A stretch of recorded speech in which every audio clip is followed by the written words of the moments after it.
And we are coming to you from a small patch of Southern California that did not burn down. Yeah, it's just my area here. Yeah. Still stands. Man, Yeah. the fires. It was crazy. You're always near. They were surrounding us this last time, but yeah. So we didn't have a show last week because the fires, and there was one that was. There were a couple that were close, but the big one, the Getty one, that was pretty close to me. But it also, I wouldn't have been able to come here because the roads were closed. The roads were closed. They shut down roads, and then there's traffic and everything else, and it's just it's too hard to. Yeah, you don't have to actually be right in the middle of the sort of fires in order to be affected by the fires. No. The reach, the mess. Well, I mean, the 405 was shut down. Yeah. When you shut down the 405 in the Sepulveda Pass, for anybody who knows Southern California, this is a major artery. I mean, the 405 is the major north-south artery in the area, and it just, that's it. Yeah. So you go into the airport, the university where we have both taught, Mount St. Mary's University, there at the top of the mountain. Yeah. They evacuated the entire university. Your class was canceled. My class was canceled. Yeah. So it was just one of those kind of The fire things. was all around it. Yeah. Just, it burned all around and then the university. a new fire started right up near the Reagan Library. Yeah. 2 or 3 days after that. And two friends of ours were in the evacuation zone there. And I didn't realize that fire came real close to the Reagan Library. It did, very close. I mean, when they said, because I already Reagan, but no. It was, real close. The first one was with the Getty Center, and the next one Reagan Library. It's like the fire almost had a mind. It said we're gonna go after it next. Somehow if a fire had broken out next to the LA County Museum downtown, I would have thought, okay, something's in the air. But in any case, we're back, and really interesting box office weekend. I'm reading all these stories about how, Terminator Dark Fate is flopping. It could lose $100 million. It opened, catastrophically. No one saw this coming. Listen, people, I am by no means the world's greatest box office prognosticator, but there are certain things that are a fact. And here's a fact. The first Terminator, did some good money. Terminator 2 made crazy money. Mm-hmm. The next 3 Terminators each made 25% less than the previous one. Mm-hmm. The last one, Terminator Genisys, is the first one since the original Terminator to domestically gross less than $100 million. Mm-hmm. Every single time there is a franchise that has at least 2 consecutive downturns, and this one had 3, the franchise is dead. Yeah. Nothing has ever recovered. Why they thought that another one, bringing back the geriatric stars of T2, with gray hair and wrinkles and I mean, that was you're in my generation. Yeah. Do we want to see them come back? No. And it's real clean. It's just that simple.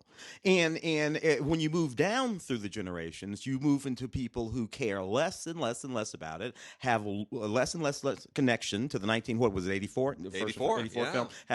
Have no idea who Linda Hamilton is. Yeah. So when they see I love me some Linda Hamilton, but Sure. but if you're 30 and you see Linda Hamilton, you're like, man, she used to be hot. Yeah. That's where you go, and that's not good. You know what you're doing when you bring back Schwarzenegger and Linda Hamilton, and they both look that old? Do you know what you're doing to me, the generation that you're really trying to get into the theater?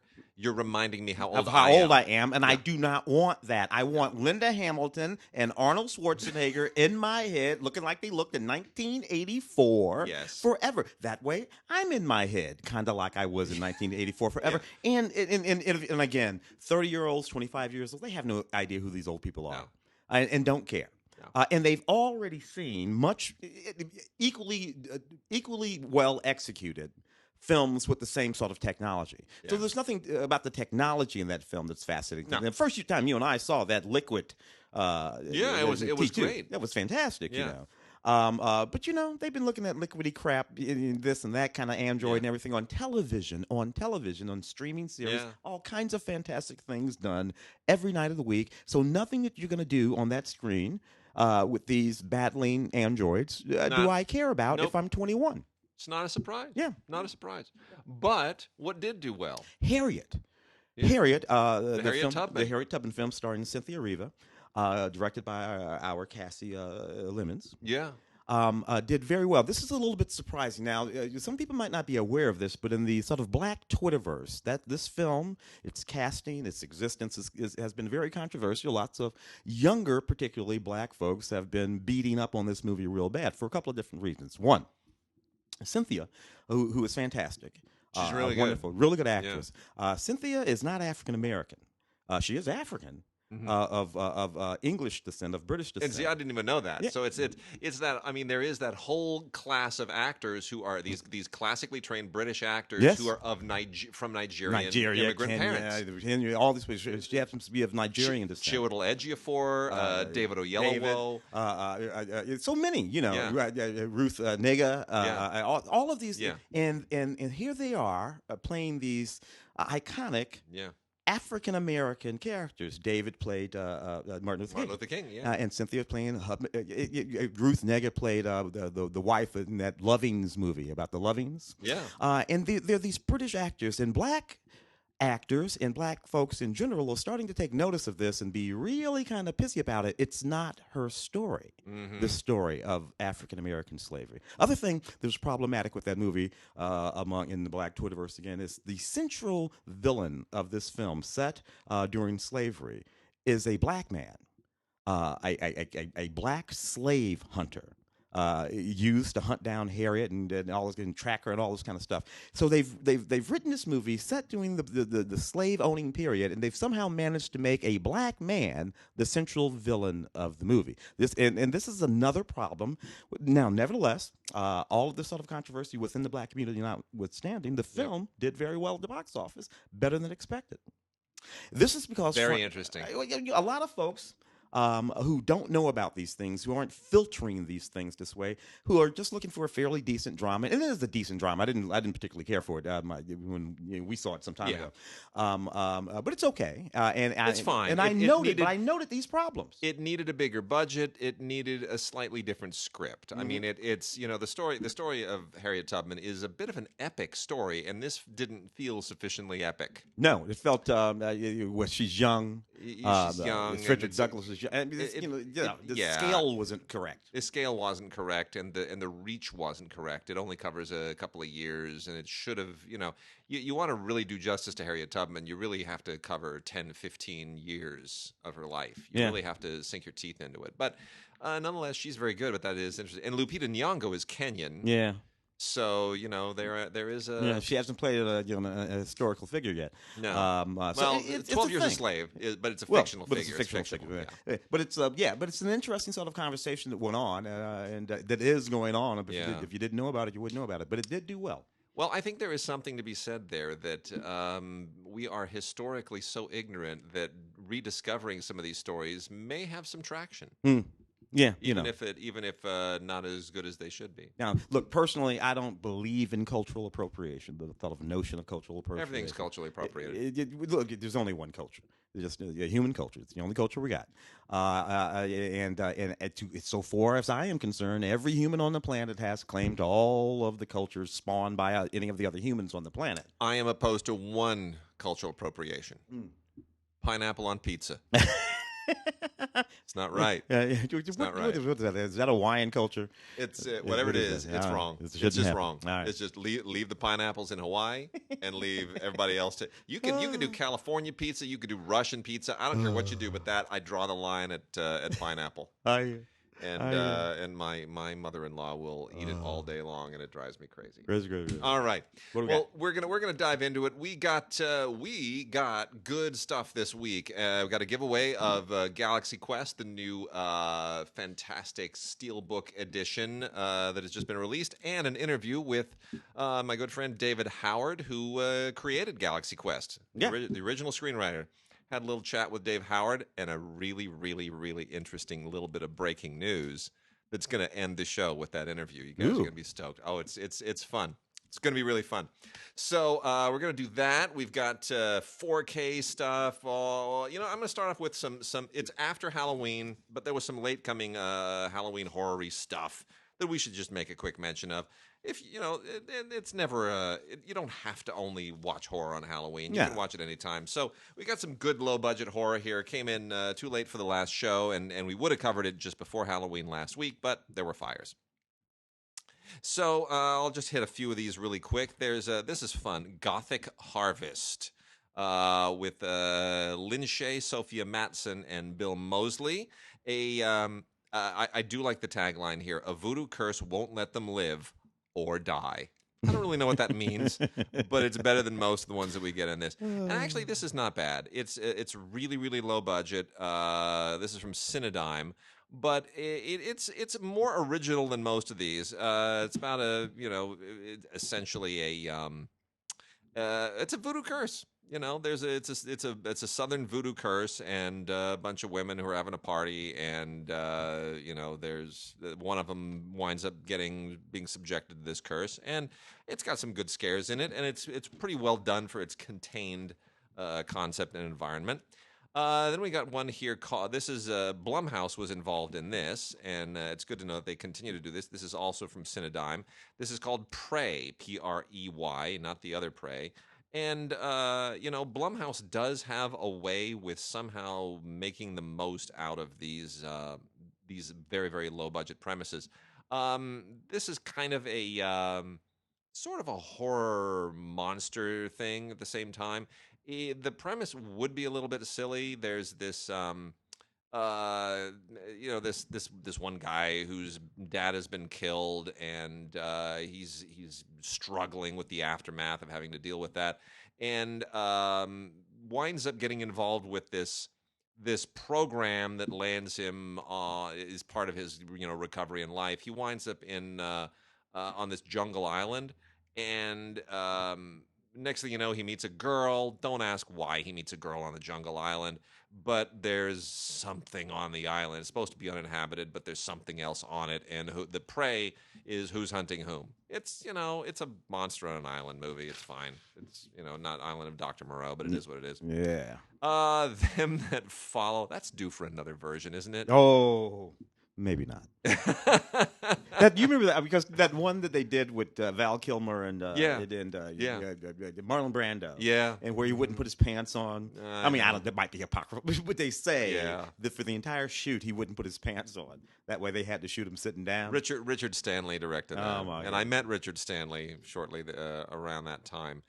I've shared that story on the show before. Anyway, Them That Follow and Art of the Dead. Both of these have something in common. They have attractive women on the cover, and they have snakes. And there it is. Could even be the same kind of snake. Anyway, the Them That Follow has Olivia Colman in it, who just won an Oscar, by the way, and a really, really good cast.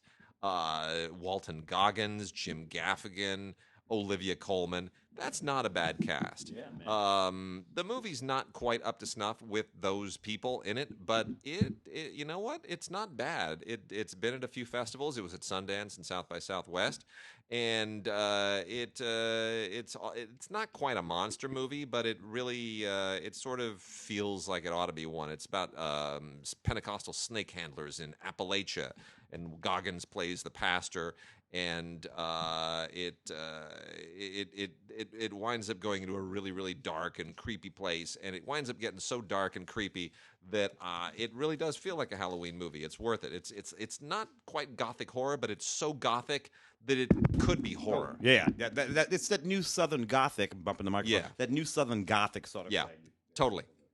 And then Art of the Dead has Tara Reid in it, along with an almost unrecognizable Richard Grieco, who has not aged terribly well. I know. Remember when he was? Oh man! After he replaced Johnny Depp. 21 Jump Street, and then Booker, and a couple of movies, and then Gravity. Anyway. So this is the snake aspect of this is kind of marginal. It's really just the snake that's on the cover of the thing. But this is about evil that is accompanied by this collection of 7 paintings, which correspond to the 7 deadly sins. So it's a little bit like Seven. In that sense, except now we've gone into supernatural paintings, but pride, lust, gluttony, sloth, greed, envy, wrath, and there's like a curse attached to them, and it's not a bad idea, executed decently. And then the last set of these are 5 films that all come from a new company that we are now covering, which is High Octane. High Octane does a lot of really cool low-budget stuff, and all 5 of these have something going for them. The first one is really good artwork on the cover here. Marla. This is a great tagline. Your first time with her will be your last. Ooh, really? Yikes. Kind of, I spit on your grave-ish a little bit. Anyway, this is about an IUD gone wrong. I will leave that with you only right there.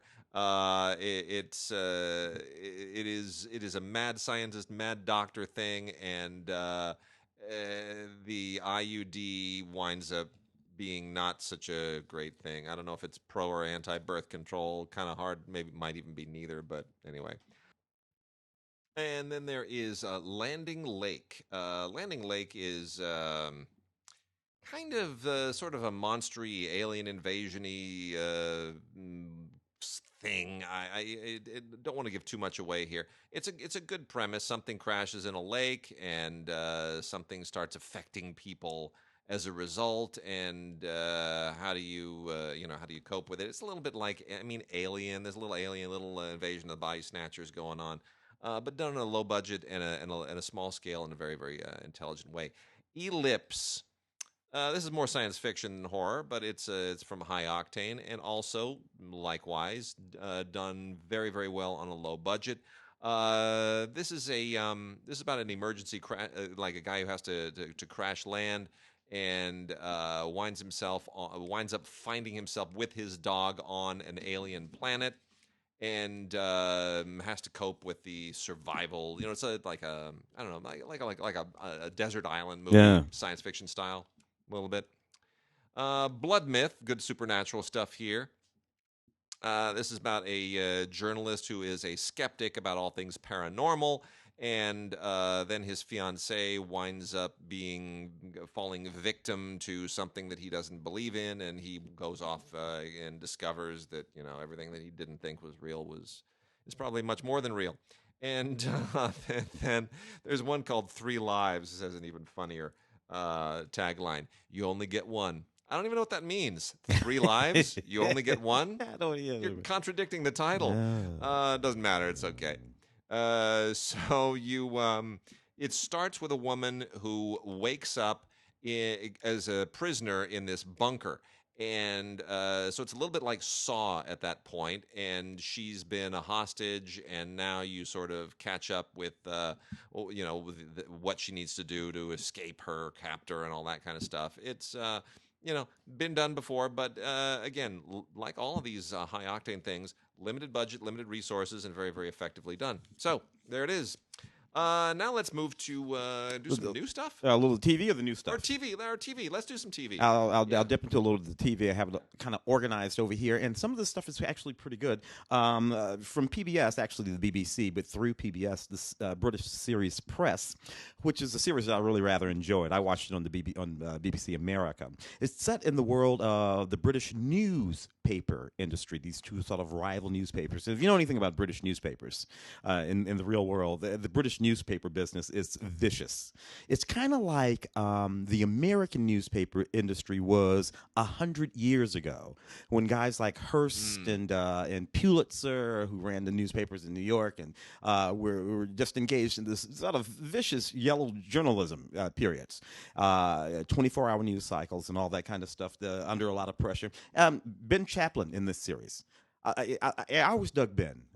He was a movie star there for a while, Thin Red Line, a couple of different things there. But he just brings a certain sort of gravitas to stuff that I always just thoroughly enjoyed. Anyway, this is a sort of really fast-paced, hard-hitting series. And it's interesting in that newspapers, we were talking about it a little bit earlier today, the newspapers are not what they were when you and I started in this business 30 years ago. No. Actual physical newspapers, but this actually keeps it. It really is ridiculously. I don't know what to even think about it. Vikings season 5. This volume. I'm amazed this has gone 5 seasons. It season 5, volume 2. Season 5 had 2 sections to it. This is the second half of season 5.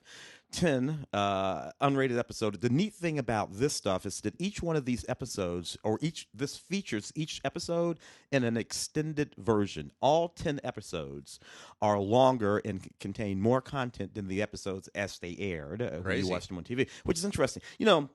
To my mind, because Scandinavia, the Vikings, all this sort of quasi-historical stuff was always a little bit more interesting than the Game of Thronesy kind of stuff. Yeah, because it's a little bit. I mean, the production value is not even close. Not even close to what they're doing in Game of Thrones. Yeah, no dragons, because dragons don't exist. But to the extent that this was coming from a quasi-historical place, some of these people actually existed and stuff like that. I found it more interesting. And my ancestor turned into a character on the show. Oh, really? Yeah. Which was weird when I read about it because I watched the first season and I was like, okay, Gabriel Byrne is a Viking. I'm just not, dark-haired, swarthy Viking. But then I found out that Rollo, the first Duke of Normandy, who was the great grandfather of William the Conqueror, that he was covered on the show. Well, I'm descended from William the Conqueror's uncle, who was an excommunicated archbishop. So I'm descended from Rollo as well, which is not unique. There are literally probably 100 million people who are descended from Rollo today. But yeah, I found that interesting. And the story of Rollo is really interesting. I don't know if they did it on the show, but he was too tall. They called him the Walker because he was too tall to ride small Norwegian ponies, and he wound up commanding Danish fleets because his dad was burned alive by a rival chieftain in the cabin, and Rollo had to flee. So, fun times in Norway back then. and the thing about Vikings were kind of vicious, man. Kind of. I mean, dude. Kind of. It's like what the hell? So Game of Thrones is kind of funny compared to which is amazing when you look at Norwegians today because they're the least vicious people in the world. Yeah. Hey, man, let's love and peace and But it is a highly what is it? Homogeneous or heterogeneous? It is homogeneous. It's a highly homogeneous culture. Yes. I mean, it's like even more so than like the Japanese, which is like incredibly. But I don't think it would take much to push Japan to be to get back into samurai and shogun mode. I think if you went to the Norwegians and said, hey, here are some helmets and some swords and some ships, go raiding. No way. You couldn't get them to go there. The Japanese, though, they'd be like, all right, sweet. Give me my ninja outfit. Well, for one thing, the Norwegians have a sovereignty fund. Which that'll calm any culture down when you have $500 billion. Yeah, oil. Oil does a lot. That oil sovereignty fund. Veronica Mars. So the relaunch of Veronica Mars original series, early 2000s, I think maybe 2003 or something like that. Yep. Enjoyed that series for a season or so. But it wasn't the kind of thing that I stuck with. Funny. A decade later, Veronica Mars comes back, and they had this whole Kickstarter thing at first, and then it did well, and they did a whole season. I got to tell you, thoroughly enjoy Grown Up of Veronica Mars. Yeah. Veronica Mars is a teenager in high school. Okay, but you can't. Yeah. Grown Up Veronica. You know what? Grown Up Veronica's a hot. She's a MILF. Yeah. And this is a dirty, dirty show. It really is. It's a dirty, dirty show. This show is, and it is so funny. It's just and nice little thing. There's an explosion, kills somebody in the show. The show goes a little bit darker than the other show did. Obviously, it needs to. Yeah, it would have to. And because of that, it was a pretty good first season for the reconstituted Veronica Mars. Neil Gaiman's Good Omens, which he wrote with the late Terry Pratchett.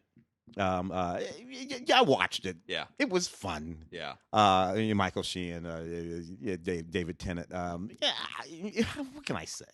I am not familiar with the original material, with the source material, but it's fun. Yeah, I know they tried to develop this a number of different times. I think they just got the right two actors. Yeah, and that's why to the extent that it works, that's why it works. These two guys are having a hell of a time as a devil and an angel on Earth, sort of doing their thing. Includes about 6 hours worth of bonus content. content. And if you're really, really a sort of Neil Gaiman completist, you're going to want to do this. I enjoyed Lucifer when it was on television for a while there.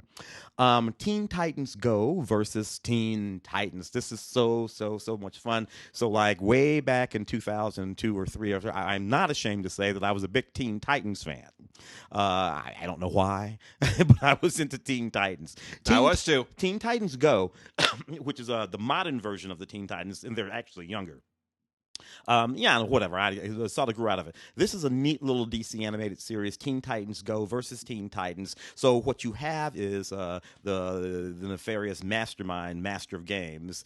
He figures out a way to pit the Teen Titans of Teen Titans Go against the Teen Titans of 2003, and it's really kind of a neat idea and a whole lot of fun. I thought it was a hoot.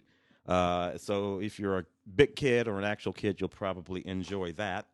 Kevin Costner's series Yellowstone season 2. I got to tell you, I'm a little bit surprised that this series is as popular as it is. It's basically Falcon Crest, Dynasty, Dallas, all of those great sort of family-based dramatic series that we watched all through the 80s and early 90s, sort of reconstituted in this series. Dynasty, I think, is even on Fox television again, if I'm not mistaken. Yeah, it is. And this is one of those with Kevin Costner as the patriarch of this Western family, and there's I'm like, wow, this kind of stuff still plays. Drama still plays. It dude. Does. It's weird. Peyton Place will always be Peyton Place. If you get the right actor with gravitas, it'll play. You can do one. You can do one of the things. Succession is one that they're talking about now. Have you watched any? I have not. I have not seen it yet. I'm gonna have to dip into it. Over 3 hours worth of bonus content on this, including an interview with Kevin Costner. There you go. Good stuff. All right, we got some 4K here. These are all new 4Ks. I'm going to start off with the DC one, DC Universe movie Wonder Woman Bloodlines. This is an original DC Universe movie, animated, and it's quite good, actually. It's a Wonder Woman origin story, kind of a semi-origin story, but you got an organization called Villainy Inc., and they're going to invade Themyscira, the home island of Wonder Woman in the Amazons. So she's got to lead the battle to fight them back. Nothing particularly novel there, but it's all very well done, well written, and it introduces the cheetah, which is cool. Cheetah hasn't, I don't think, been done sufficiently really in the DC universes yet. And they're also got a really cool preview here of Superman Red Sun, which is the next one they're going to release. And this is on 4K. It looks absolutely terrific. Has a really cool short on it as well called Death, which is based on the Neil Gaiman where he reinvents death as a young girl. It's quite interesting. So anyway, Wonder Woman Bloodlines in 4K, well worth seeing in 4K. It's really top-notch work. Warner's doing a great job with all that stuff. Stuber in 4K, don't bother. Yeah. This is a buddy thing with Dave Bautista and Kumail Nanjiani. Which it's well intentioned. I kind of like them both. I like Dave Bautista better, but it's just, as far as buddy cop things go, I don't really know why this movie even exists. And if you have to watch it, rent it. There's no reason for this to be in 4K. There really isn't. I don't, honestly. It's like, you watch this and all you can think is, okay, Lethal Weapon in 48 hours and I'm done. I'm sort of done. That really writes the end of this whole thing. Kind of in the same general vein, Hobbs and Shaw, which is a Fast and Furious spinoff. 4K, worth it in 4K? I guess. It's really good CGI stuff. All the car stunts are totally fake, but they don't. It's hard to tell that they're fake. Sure, Idris Elba's great, and is it fun watching Dwayne Johnson and Jason Statham kind of do their shtick? I guess. Yeah. There's a weird thing going on in that movie where it was plain to see that neither one of them were going to lose. Well, it's in their contract. They're not allowed to. Yeah, you know that, right? I did not know this. Yeah, it's in their contracts that they're not allowed to lose fights. It makes for a ridiculous. I know. Oh man, I know. The person who really gets the best of this is Idris Elba because he gets to be the heavy, and he's basically like a cyborg villain, and he gets to have fun, and it's okay. He gets to be more of an actor than the other two who have it in their contracts that they can't lose fights. Dude, let's be serious. Jason Statham will get his ass kicked. Of course he would. Seriously. I mean, Johnson, come on. 6'5" guy. For God's sakes. Come on, Statham. At a certain point, just bite the bullet. Yeah, dude. Yeah, the Rock will eat you alive, man. It would be funny if he knew it in the movie. If in the movie, instead of if he was just like, dude, I'm not fighting you. Why would I want to get my ass kicked? Get away from me. Couple of good bald heads though, right? Is that the first buddy movie with two bald guys? Yeah. If you are out there and you're losing your hair, do not feel badly about it because these guys make a bald head look good. They pull it off. Anyway, there's 80 minutes of bonus features on this thing, alternate opening and deleted scenes, and tons and tons and tons of other stuff. So if you like the movie, you are just going to sit around all day and get nothing done. The Lion King, the new, I don't want to say live action, but CGI to death, this thing. Yeah. They just kind of take the heart out of it, to be honest. This is the Ultimate Collector's Edition. Made a ludicrous amount of money, which I just would not have predicted after I saw it. Outrageous amount of money. Good voice casting on here. We were talking about Chiwetel Ejiofor earlier. Alfred Woodard, Seth Rogen, Donald Glover, John Oliver, Beyonce, James Earl Jones. They just went to town. And it's beautifully done. And yes, Jon Favreau directs the hell out of it. It's even more impressive than what he did with Jungle Book. And yet it just feels totally soulless. It's got all kinds of, bells and whistles on this thing. The HDR is dazzling. The Dolby Atmos, if you have a Dolby Atmos system, it'll pump up those speakers. I mean, it is something to show off your system for sure. But you know what? Original movie's still better. Yeah. Significantly. The animation is where that should be. The problem with that is that while it's not live action, it's also not. It's photorealistic. This photorealistic thing, and I do not want. Well, first, I have an issue with all this. No. But when you make it photorealistic, now we're really into a bizarre valley of the. Whatever they call it. Yeah. And the last of our new 4K releases here is produced by Guillermo del Toro. Scary Stories to Tell in the Dark, which has a long history of being a controversial book. This doesn't necessarily draw significantly on it, other than the title, directed by Andre Øvredal, bringing a little bit of Scandinavian Gothic sensibility to it. This all takes place in 1968 Mill Valley, America, and it's there's a nice kind of old school Gothic sensibility that informs these stories that are scary, but somehow a little too polished to be as scary as they should be. So I'm less enthusiastic about this than probably a lot of people.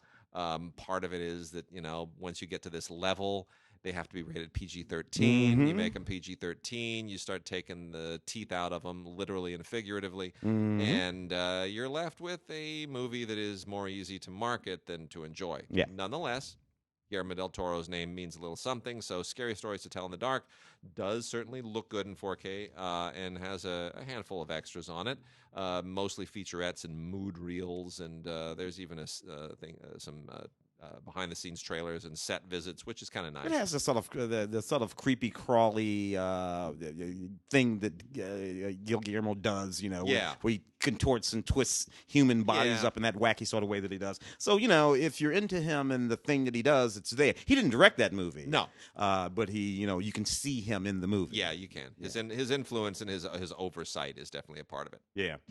What are you going to go to a few newbies? Let's do new movies. A couple of newbies over here. We got more 4K, but that's all the new movie 4K. So let's dive into This is 4K too? Oh, yeah, no, yeah. That one's not. This is Blu-ray. Yeah. This was an interesting movie, Ophelia. Basically, Hamlet told from Ophelia's point of view. Yeah. Which was an interesting sort of thing to do from the director Claire McCarthy, Daisy Ridley, name we watched, Clive Owen, all the sort of familiar characters. Hamlet's in the movie, but we're in Ophelia's point of view. I suppose if there's a problem with this movie, it's that we know what happens to Ophelia. So Right. everything at the end of the day must lead us Yeah. to there, and that sort of bugged me about that movie just a little bit. From the producers of A Nightmare on Elm Street, Ambition, nice little sort of thriller. Young woman, she's a singer. She's very ambitious. She's about to have the biggest performance of her life. There are all kinds of other singers who are performing around. They start to die. They start to die in these bizarre ways, and she feels like this sort of thing that's going on is creeping toward her. You have shades of Black Swan, shades of Carrie here. Not bad at all. I rather enjoyed it. Directed by Bob Shea, with an appearance by Lynn Shay. Oh, nice. Lynn Shay, who run all the movies.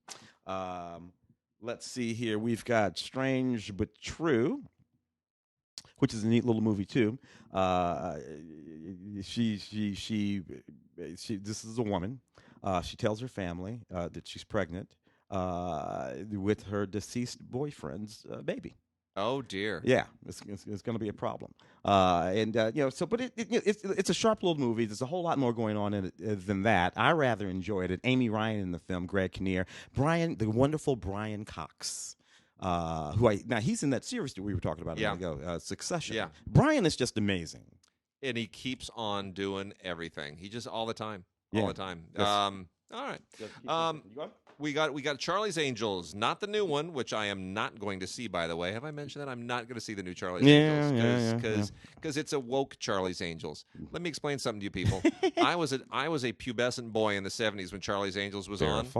I watched it because it was not woke. No, because Angels in Paradise, the season 2 premiere that took place in Hawaii for no reason other than to put them in bikinis. That was important. Yeah. That was important to me. Yeah. So, and the thing about it is, look, woke, not woke. The existence of Charlie's Angels, even in 1970, whatever that was, these three women is really kind of a progressive thing. We're already woke to the extent that we're going to give these ladies guns and we're going to let them solve some crimes. Yeah, they're working for the dude, they're working for the man, but that's okay. I was okay. I have no problem with Charlie's Angels, man. Let me start with Charlie's Angels Full Throttle, the sequel to the Lucy Liu, Drew Barrymore, Cameron Diaz, Charlie's Angels, which is not on 4K. That's only on Blu-ray with a digital copy on it. Movies Anywhere. So that's a terrible sequel. It just was. It was just terrible. They included theatrical and unrated version here. Has a ton of extras on it. It's nice to see Bernie again. Bernie Mac left us far too soon. And he's really good in this, and it's got a few cute things, but this is a really, really, really substandard sequel that I honestly can't recommend in any way. The original Charlie's Angels, though, which has a phenomenal performance from Sam Rockwell in it. This is when a lot of people discovered Sam Rockwell, and he is great in this. I remember describing this Charlie's Angels, directed by McG, at the time. Yeah. I believe my exact words were, "This is the greatest thing that any intelligent being has created in the known or unknown universe." That's how much I enjoyed this movie. Watching it again, I'm still correct. This Charlie's Angels is a boatload of fun. Bill Murray, come on. It's just, this thing was absolutely a total and complete blast. Just wonderful. I didn't think I would like it at the time because I thought Cameron Diaz, Drew Barrymore, Lucy Liu, it's kind of a weird, that doesn't really match up to, no. I mean, you can't really replace my original Angels or even Cheryl Ladd, but boy, is this a lot of fun. It is just so tongue-in-cheek. It is relentless. It when it's funny, it is through the roof funny. It is really, really terrific. So I really had a great time with this. A lot of the credit has to go, frankly, to the fact that John August and Ed Solomon were involved in writing it.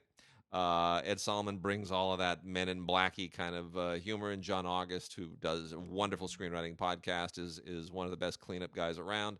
So, I really enjoyed this. McGee's career hasn't really gone anywhere, but boy, that original Charlie's Angels is still a blast.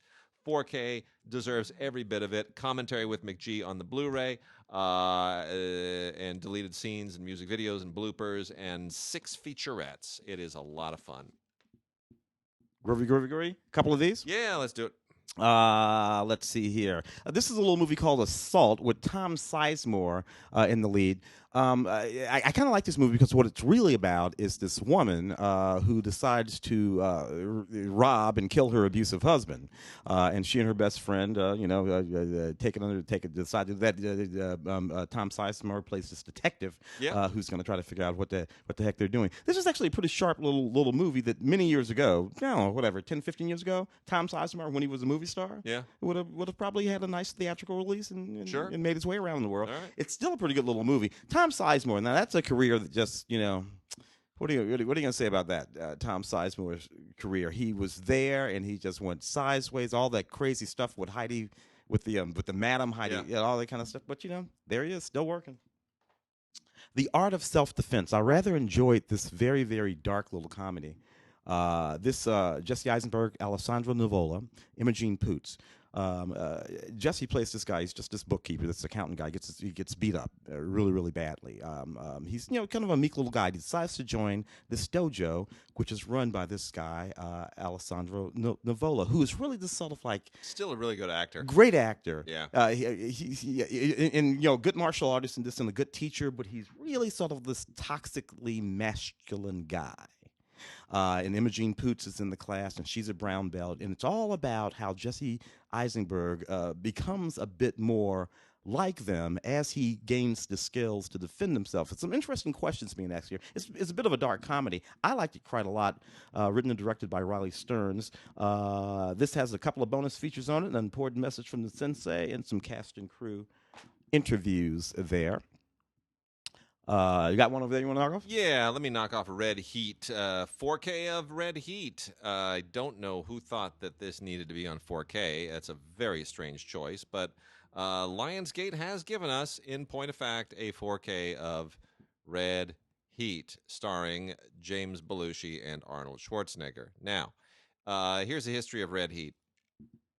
There was a moment back around, when was this? Late 80s? Yeah. About 1990, maybe, when this was released. Anyway, there was this moment where Walter Hill said, I really need to find another way to do another 48 hours. Mm-hmm. Can't do another 48 hours. Eddie won't do one. And Nick Nolte won't do one, but you know what? I'm going to do one with Arnold Schwarzenegger and James Belushi, and we're going to make it, and we're going to take off on that Rocky thing, and we're going to do Schwarzenegger's going to play a Russian, because if they bought Dolph Lundgren as a Russian, well, they'll believe Schwarzenegger's a Russian. No, they won't. Anyway, so effectively, this is 48 hours done as a Cold War buddy cop thing. Does not really work. Arnold plays a Russian detective who has to pair up with James Belushi's completely undisciplined, crazy American detective to track down a Russian drug kingpin in Chicago. I mean, it's got some obligatory Walter Hill stuff in it. The action is okay. It's nicely shot. Matthew Leonetti shot it. It's a good looking movie, but ultimately, you got to remember this thing was produced at the time by Mario Casar and Andrew Vajna, or Vanya, however you pronounced it, who were the guys behind a lot of these big, dumb action movies at the time, and it just doesn't work. It's just a stupid, big, dumb movie. Lots of featurettes on it, one on Schwarzenegger and a featurette on the stunts and stuff like that, both in the Blu-ray and the 4K, but does this deserve to be in 4K? Is anybody really saying I need to beef up my 4K collection at home with Red Heat? I can't imagine. I really can't. Interesting thing. Yeah, we were talking about the new Terminator movie, which I think came out a week or so ago. Arnold. Yeah. Arnold and that. Was that before or after the Conan movies? I know it was after. Oh, it's after. It's well after. It was well after all those movies. Because I'm asking myself, why is Arnold in this movie? Yeah. By then, he's already Terminator. He's probably already the guy from Predator. He's probably already the guy from... What the hell is he in that movie for? It's kind of nuts. See, I want them to do another Predator with Arnold in it. He hasn't been in another one since the first one. No. Bring back Arnold, bring back Jesse, and say the first action movie to star two ex-governors. The marquee writes itself, man. I love it. Wild Rose. Jesse Buckley, Julie Walters, in this rather uplifting and moving little film about this little young woman from Glasgow. She's been in all kinds of trouble, just getting out of prison. She's 23 years old. But she travels to America to become a country singer, which is not nearly as crazy as it sounds. To me, I can see a sort of musical kinship between these two places. And it's a lovely movie with a lot of wonderful performances in it. You can never go wrong with Julie Walters, as far as I'm concerned. Been in love with her since Educating Rita. A couple of bonus features, including some deleted scenes and an interview with Jesse Buckley in this really rather lovely movie. And we have another 4K. This is the 4K of Scarface from 1983, the Gold Edition. Now, we're going to be talking about the World Is Yours edition on the holiday show. That's we're not going to cover that right now. But the Scarface Gold Edition, for those who just want the pretty much straightforward 1983 Scarface and not all the other bells and whistles and doodads, this is totally worth getting. I mean, Scarface looks great. John Alonzo was the DP. Fantastically well-shot film by a great cinematographer, and really cool soundtrack that includes Giorgio Moroder's soundtrack and some fantastic songs, all of which just, on 4K, lossless audio, really hums. They did a great job over at Universal putting this together. It comes with a Movies Anywhere code, so you can put it up there like I'm going to, so that your child will find it among the Disney films on Movies Anywhere. And I'm sure my daughter is going to say, "What is that movie?" And I will say, "Well, sit down now that Mommy's not in the room, and we're going to say hello to Al Pacino's little friend. You're going to love this movie." No, I'm not going to do that. Don't send us emails. No. But if you want to, gods at digigods.com, gods at cinegods.com. That'll all get to us. But I you know what? People forget, this movie's nearly 3 hours long. Written by Oliver Stone, directed by Brian De Palma, and based obviously on the original 1932 Paul Muni film, but brought into the present day. He's now a Cuban mobster in the Havana airlift and all that stuff. One of Al Pacino's best performances. I don't care how hammy it is. Michelle Pfeiffer is terrific. Mary Elizabeth Mastrantonio, a little less than terrific. Stephen Bauer is very good as well. I just still think it's a great film. It's iconic. Everyone loves it. Bob Loggia is terrific in it. It's just so excessive. Everything about this film is excessive, but it's like Oliver Stone brings out the best in De Palma, and De Palma brings out the best in Oliver Stone. And the finale is great, and I just love this movie. I really love this movie. So there it is, Al Pacino and Scarface, the Gold Edition on 4K. This deserves to be on 4K. Very good. So I have The Kitchen. This was an interesting little film that they put together, adapted from a graphic novel, I believe. Yeah. It's like Widows, except not. Yeah, and Widows, which was not that was a divisive film. I didn't care for Widows. Steve McQueen film from the British miniseries is better. Yeah, it's very good. Yeah, this sort of split the different. Look, there's some good moments in this film. Melissa McCarthy, Tiffany Haddish, Elizabeth Moss. In the movie, there's some good moments in the movie, but the movie really did not hold together in a completely coherent way all the way through. That's just a fact. Yep. Which is, Dom Hall, Gleason's actually pretty good in the movie. But, I don't know. If you're a fan of these ladies, if you're a fan of gangster films, just whole and complete, maybe you might find something interesting here. There's a featurette on it, the Movies Anywhere code and all that kind of business. But I don't know. Did not quite hold together this movie. I was a little bit disappointed. The Art of Racing in the Rain was a lovely movie. But you got to kind of be into these movies about dogs and what we can learn from our animals. Yeah. It's about this guy. He's a burgeoning burgeoning Formula One driver. He has this puppy, and he sort of figures out a whole bunch about life because he has this dog that he sort of grows up with. It's lovely. These are not my kind of movies, to be honest with you. Learning from the dog, I don't know, whatever, and all that kind of stuff. Nevertheless, the Blu-ray has some special features on it, including an audio commentary with the director Simon Curtis. Underbrother cover 2. What the hell, man? I know. This makes no sense at all. Michael Jai White. We were talking about nobody this before from the first film is even in the movie. I know.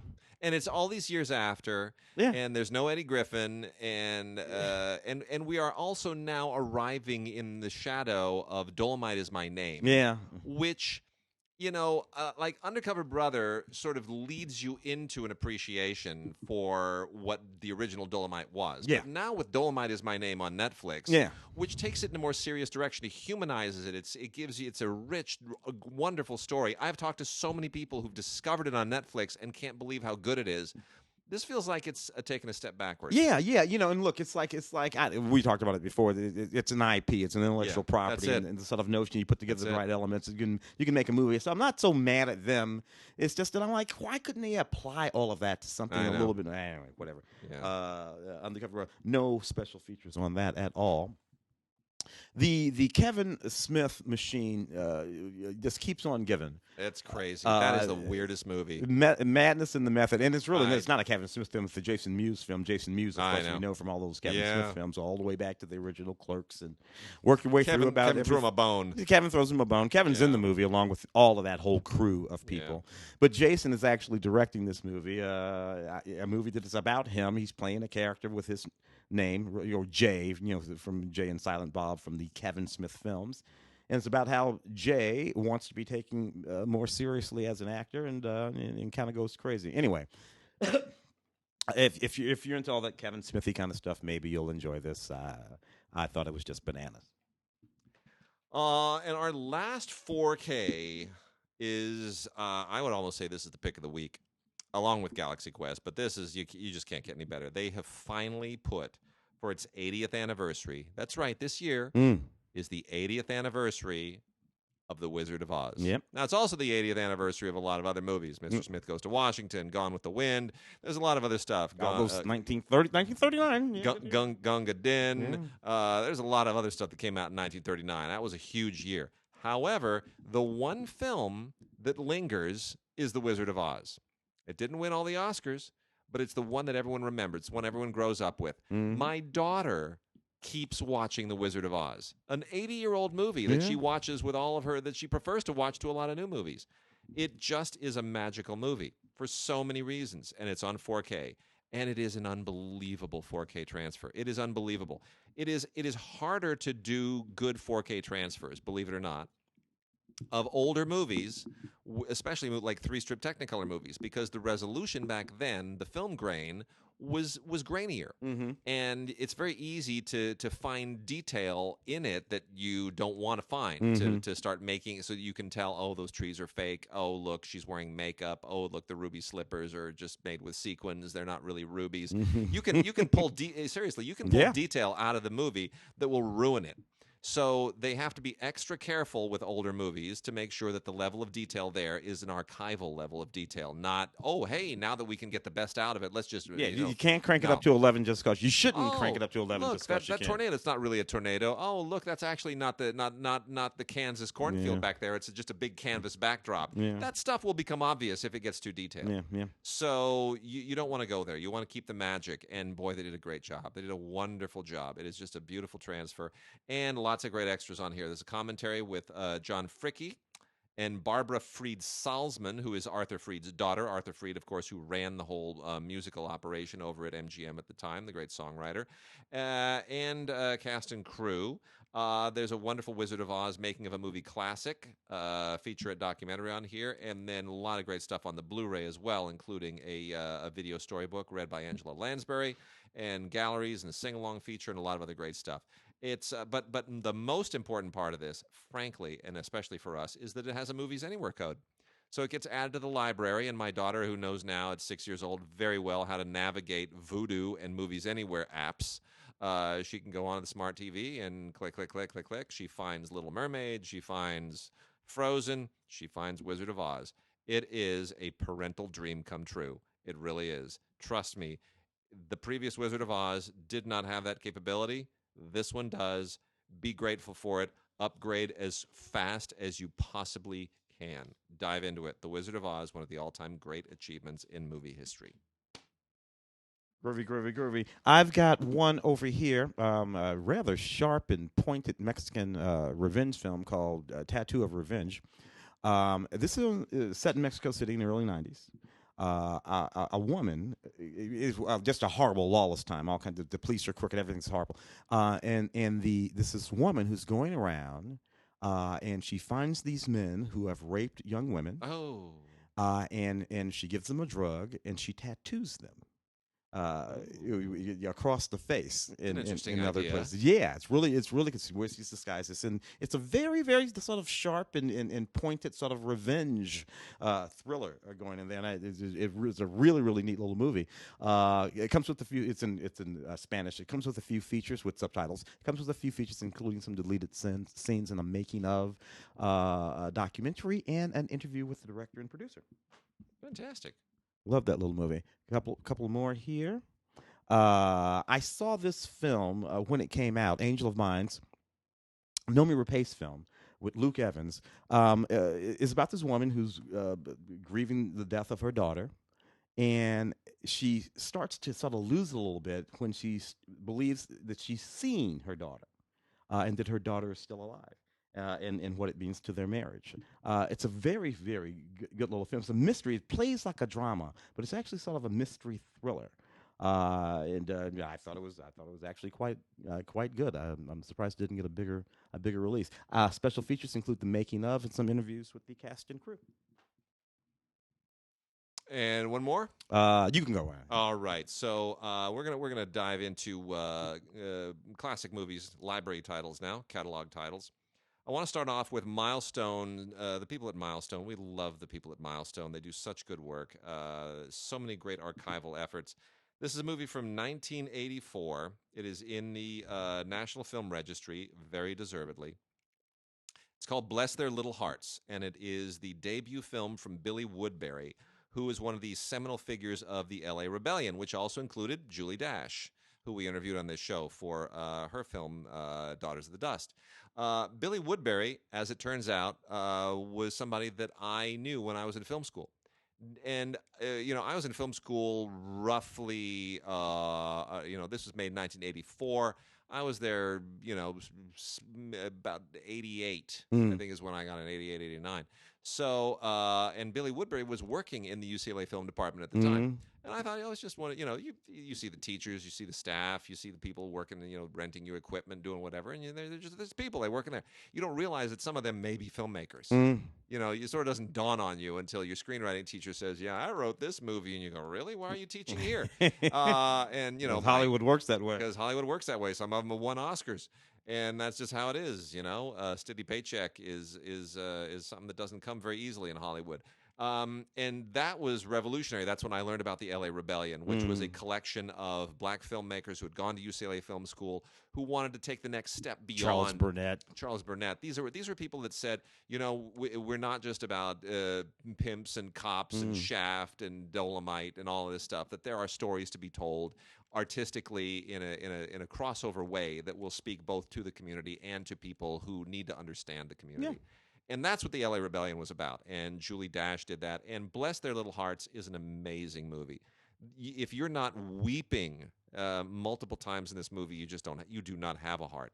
It's the story of a man who's having a hard time supporting his family. His wife is supporting the family, and it is about his struggles with manhood, his sense of manhood, both internal but also what he feels is expected of him as a black father, as a black man in a household.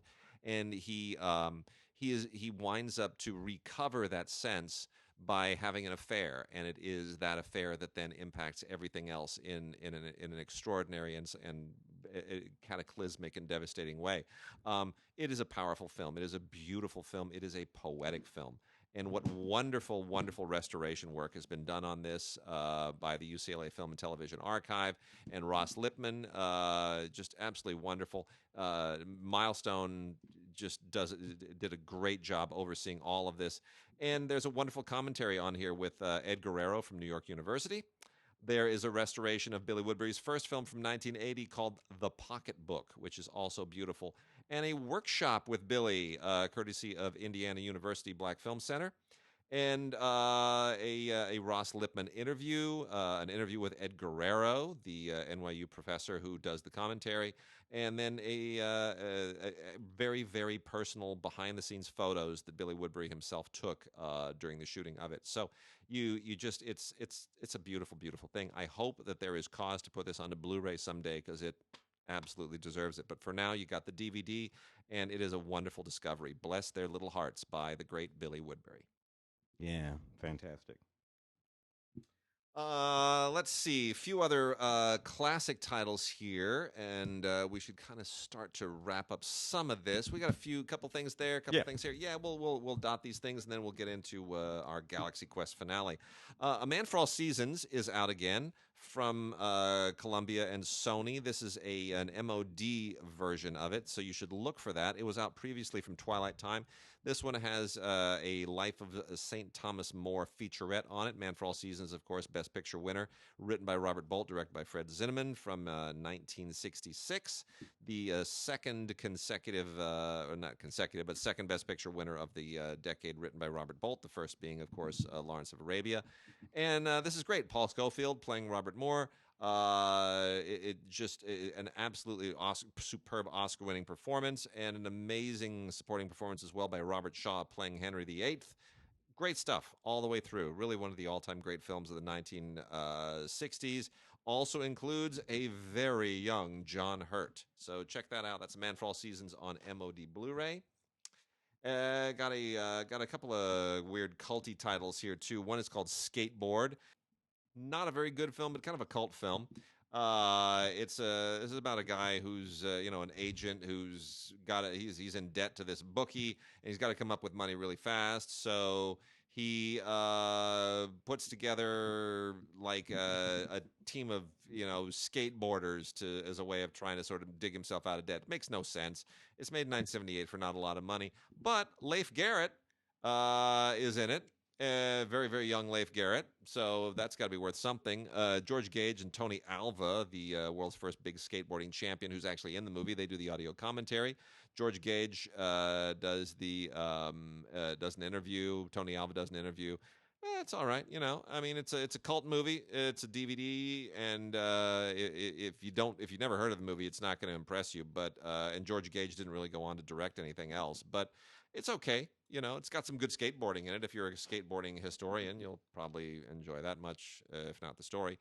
And then My Samurai. What a bizarre movie from 1992 this was. This has Mako and Julian Lee in it. It's not a very good martial arts movie, but it's part of the MVD Rewind collection, so it has that VHS look to it. And it's got a VHS, feel.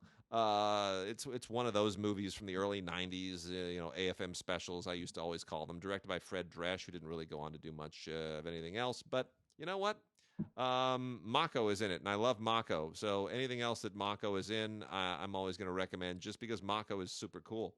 But otherwise, My Samurai, modestly interesting. Terry O'Quinn also in it, if that's worth anything to anybody. A couple left over here. Including a couple of Norwegian films. This is a two-film collection pack. The first one being The Wave, which is loosely based on true stories. A true story about this scientist, a geologist, and he's going to work in this particular pass in Norway. And a big chunk of the mountain, the glacier, falls off into the ocean and creates this gigantic wave, sort of tsunami. They don't call them tsunamis. Happened. Yeah, this actually happened. Yeah. There, and they made a movie about that. 2015-16, something like that. Nice, thrilling Norwegian thriller is what it really is. And then they made another movie, same character, same guy, same family. And the movie is The Quake. So he moves his family, he gets away from the coast, away from those waves. That didn't happen. That didn't happen. They made this one up totally and completely. And then you have this movie, The Quake. It's a 2-disc collection. Both of these films are actually pretty good that you're watching. Both rated R. Not a whole lot of special features in the package, though. I would have thought it would have come a little bit more, sort of tying these two things together. Nevertheless, kind of cool. The 1999 film Snow Falling on Cedars. People hated this, and I loved it. Oh man, this movie got so beat up, and I loved it. Back then, I'm not really sure Scott Hicks directing. Ethan Hawke's Max von Sydow. I don't know. I thought it was a rather lovely, moving, touching film. I thought it was really poetic, and it deals significantly with it's an interracial romance, Japanese and deals with woman. deals with the internment camps during World War II and all that. But there's the scene. There's a scene, an extended evacuation scene, moving the Japanese citizens into the internment camp, which is all visual, no dialogue, and it's just, I think it's a beautiful piece of cinema. I don't think it gets enough credit. Yeah, so it's beautifully nice. shot too. Great that's on Blu-ray. Sam Shepard, just everybody in the movie. Quartet. The 1981 Quartet. James Ivory. James Ivory film. Beautiful movie. Young Alan Bates, Isabella Gianni. A young woman, her husband goes to prison, who's an art collector. He goes to prison. She ends up in this family, Maggie Smith, Alan Bates, and a very bizarre little relationship sort of develops out of all that. It's a classic Ivory, Fantastic. Merchant Ivory, Ivory Merchant film. Beautifully done. This film from the Cohen collection here. Fantastic. And it's just absolutely wonderful. This has all kinds of wonderful special features on it. You should definitely check that out. And we got a couple here from VCI, and then we're going to talk about Galaxy Quest and wrap the show out. The two VCI titles, and VCI always finds these really cool little kind of eccentric gems that are part of film history. The first one is Lost City of the Jungle, 13 chapters in this serial story, which was remastered in 2K from the original 35mm fine-grain Elements. So it looks as good as it's going to look. These things were not shot particularly well originally, but what's really interesting is that you're talking about something here that was made in 1946. And when typically if there was an Asian actor in something, it was going to be a white actor in yellowface. Not the case here. Key Luke, who of course would go on to be in television's Kung Fu, is young and handsome and is the central figure here, basically. Very, very kind of a shocking, he plays Tal Shan, who is the United Peace Foundation investigator in this thing. And it's really, he's the one that stands out. It really kind of changes the whole nature of what you expect from movies and serials in the 1940s, which disappeared just a few years later with the advent of television. But this is a great, this is a really, really cool artifact. As a serial, it picks up right where World War II ends, and it goes into the, it kind of ties the old serialized adventures into an atomic age paranoia, and it's a really, really interesting artifact of the era from 1946. Lost City of the Jungle, also starring Jane Addams and John Eldridge and John Miljohn. And the other one from VCI is Brother, Can You Spare a Dime? Brother, Can You Spare a Dime is a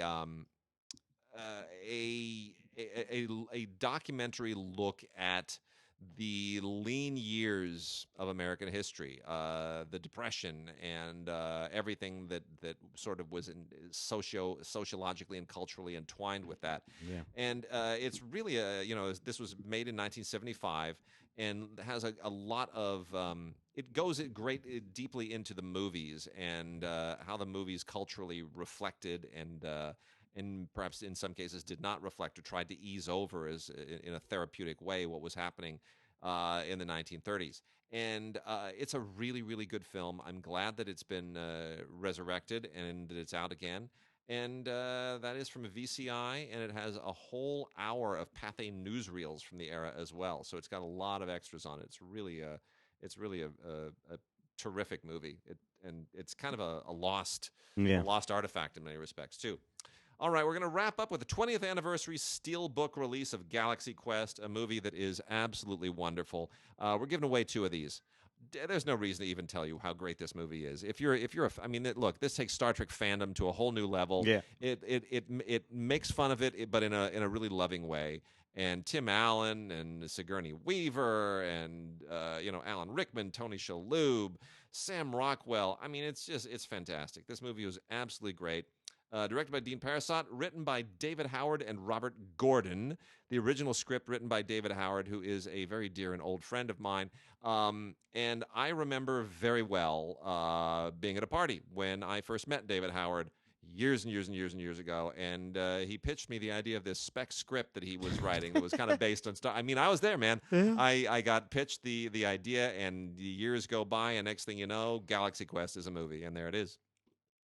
It wasn't called Galaxy Quest originally, but we'll get to my interview with Dave Howard shortly. Anyway, this we're giving away 2 of these, and this comes with the Galactopedia, the Story of Galaxy Quest featurette, lots of other featurettes, things on creating the Thermians and deleted scenes. It's really, really a lot of fun. It is a beautiful, beautiful Blu-ray. We're giving away 2 of these. Just send us an email to gods@digigods.com or gods@cinegods.com. And in the subject line, put Thermian, Thermian. No funny spellings. Thermian. If you're a fan of this movie, you'll know how to spell it. That is, yeah. And then put your name and address in the body of the email, and 2 very lucky people will win a copy of this. We are going to choose a winner on Friday, November 8th. So make sure your email gets to us by Friday, November 8th, and we will we'll have a lot of fun. All right. With that, now we're going to go into my interview with David Howard, and that's going to take us out with a wonderful, lovely surprise. You guys are going to be absolutely elated. Here is the interview with David Howard, the creator and writer of Galaxy Quest. And it is my enormous privilege to be speaking again with my good friend David Howard, who was one of the writers and the originator of Galaxy Quest. And it's always a pleasure to sort of revisit this amazing piece of pop culture. Dave, when you first pitched this to me, it was at a party, and it had a different title. And what was that title? That was it was called Captain Starshine at the time, and the fun with that was my protagonist. I can't even remember the name of my protagonist, but he absolutely hated that because it was so demeaning. And they called him Captain Starshine around town, and he just hated the moniker and hated wearing it. So there was kind of a character thing there. Where did your curiosity originally come up for converting, for taking this was sort of the first time that anybody had gone with a pop culture phenomenon like Star Trek, like the great science fiction shows of old, and thought, let's kind of do it in a fond, semi-comedic way. Let's sort of pay irreverent reverence to it. And that has become more of a thing recently. This was literally the first time. Where was your head at that moment in time? It's interesting because the idea came to me from it was like, from out of the blue. I wasn't looking for something like that. I was writing a play at the time, and there were scenes in this play that took place in Africa, and as a starving, penniless writer, I thought, I'd really like to go to Africa, but I don't have any money, so I'll do the next best thing. I'll go see an IMAX film about Africa. I know that's pathetic, but so I ended up down at the IMAX theaters down at USC, and one of the trailers before the film that I was there to watch was this documentary that NASA had produced called Americans in Space. And it started with this gorgeous 70 millimeter shot of the complete Earth, orbiting, rotating. And this voice said, Americans in Space. And you know how it is when you're watching TV and you hear a sponsor for a commercial and you go, I know that voice. I know who that is. And then you like, rather than paying attention to the product, you're trying to remember, is this Richard Dreyfuss? Is this whomever? And finally it hit me. Oh, it's Robert. This is Leonard Nimoy. Right. And I just went through this process of thinking, how did they get to Leonard Nimoy? And I thought, oh, they probably tried Bill Shatner first, but he costs too much. Or let's get Patrick Stewart. Oh, he's in England. Well, who's next on the list? And I started thinking about how those guys were so hopelessly trapped in these, so hopelessly typecast that they were going to be doing those things forever. and it just struck me of what a prison that was. And of course, there was that iconic Saturday Night Live sketch where William Shatner told all the Trekkies to get a life, and I thought, oh, this world is just so rich in terms of the the genuine desire to create that makes an actor become an actor, and then getting trapped in a world that can seem so reductive and so limiting. And so it really started as a character piece. But then to kind of transition to your question, in terms of involving the, it started as a character piece that I was thinking almost as a play, and then just the idea of being at the conventions, that just was like going to be naturally the place where that was all going to come to a head. And then the idea that, oh, what if there were real aliens in the, in the audience? And I thought, oh, now I've really got something. And suddenly, like, it became really high concept. And then the relationship between the Trekkies and the aliens and the cast, that all sort of came out of that. But I really should say that as the script was, and honestly, mine was meaner. Mine was less sympathetic to the audience and the fans, and it became sweeter and more gentle through the subsequent rewrites of the story. So that's kind of how it happened.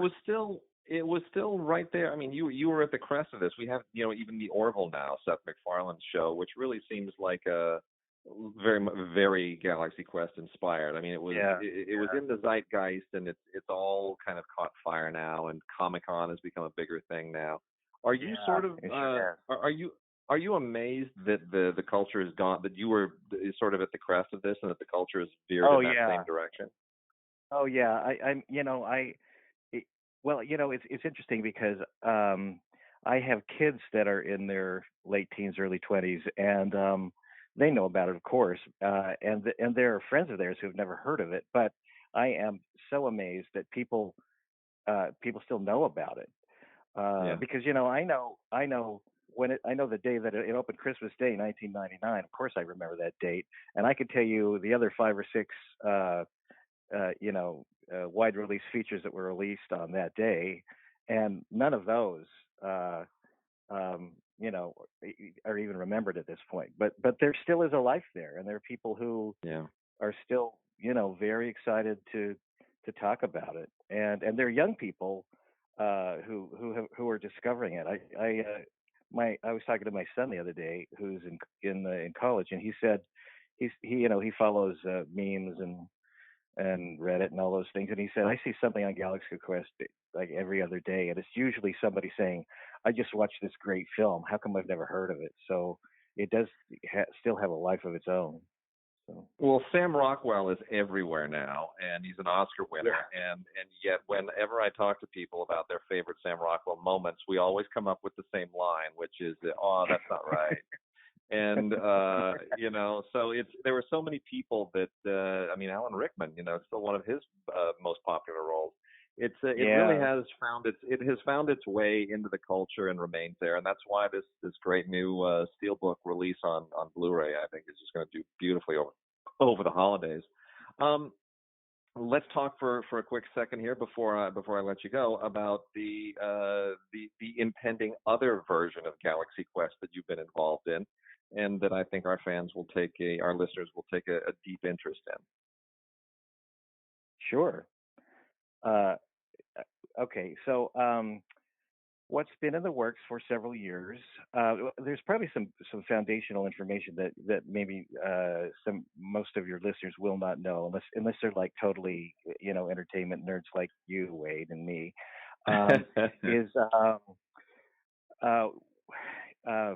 Galaxy Quest was based on a spec script that I wrote that I sold to DreamWorks, and it was covered by the WGA agreement, minimum basic agreement. And one of the things that's stipulated in that agreement is that if a studio buys an existing intellectual property, that there are certain rights that the writer that revert back to the right. Usually the studios buy all the rights. but there's certain parts of the property that the rights revert back to the writer if they aren't exploited after a number of years. They're called separated rights, and one of those separated rights is the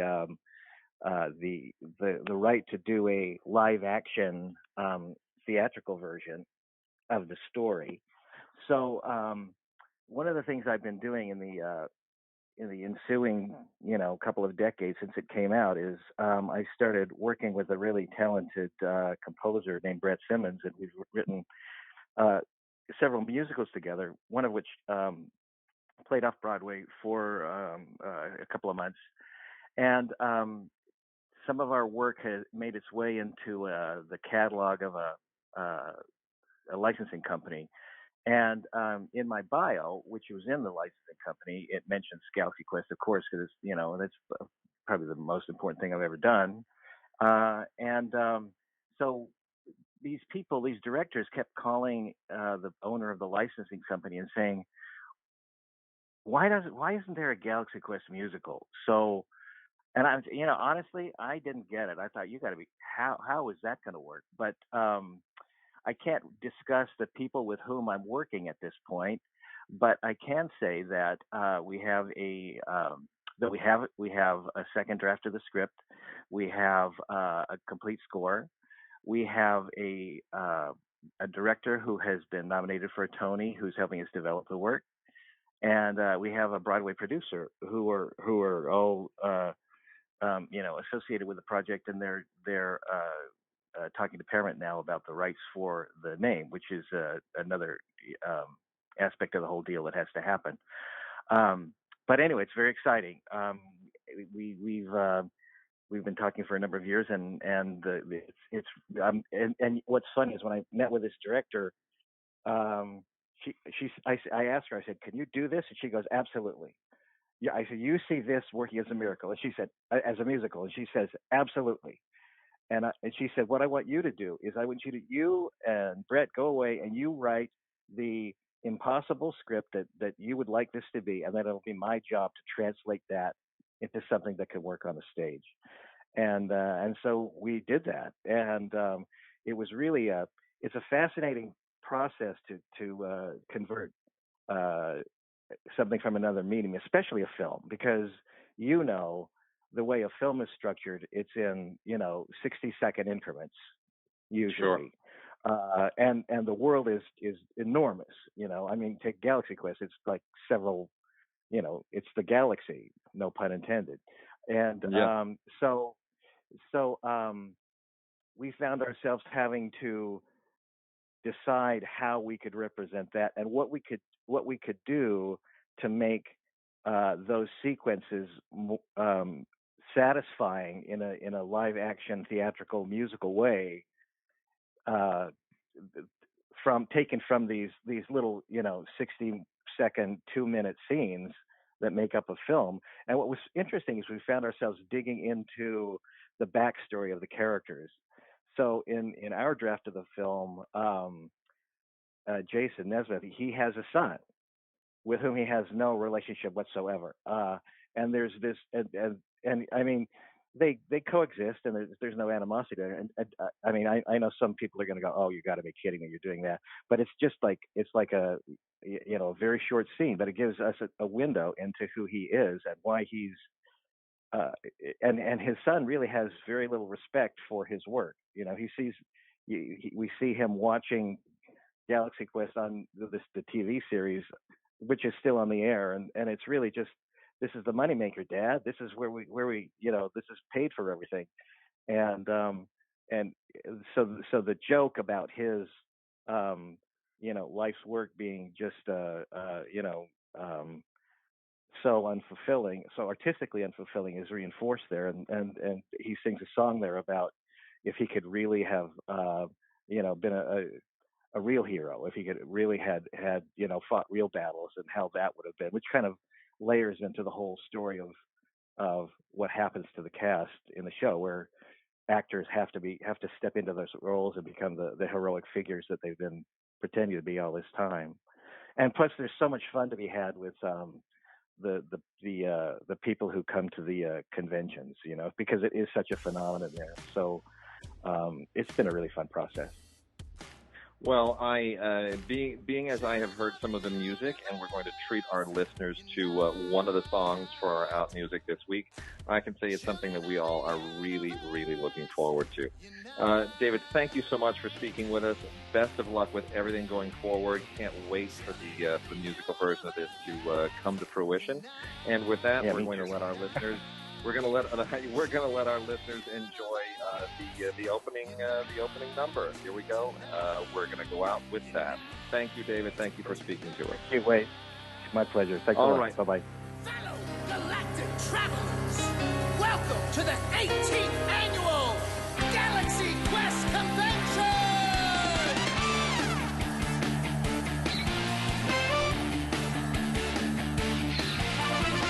No doubt about it, my life really sucks. No job, no girlfriend, I've got no big bucks, but I found me a place where the shame and disgrace doesn't bother me. I could be taller, I could have more hair. Sure, I have acne, today I don't care. Cause my this is all based on the whole human race is the same, you see. Don't care if the size and the sounds may be fictional here. The way that I'm feeling inside is making it completely clear. Better than life, better than truth. Sure, it sounds crazy, but here's the proof. There's nowhere else that I'd rather be today.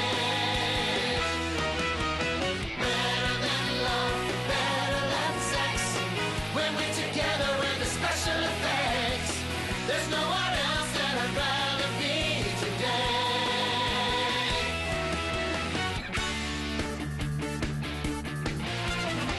Today I'm Android. Today I'm Mactar. Today I'm packing a brain in a jar. Cause when you leave the earth, there's a jump in self-worth that feels very real. Today I'm sexy, I make the girls moan. Today I'm in my erogenous zone. Now I'm here, it's so clear that I get to appear how I wanna be.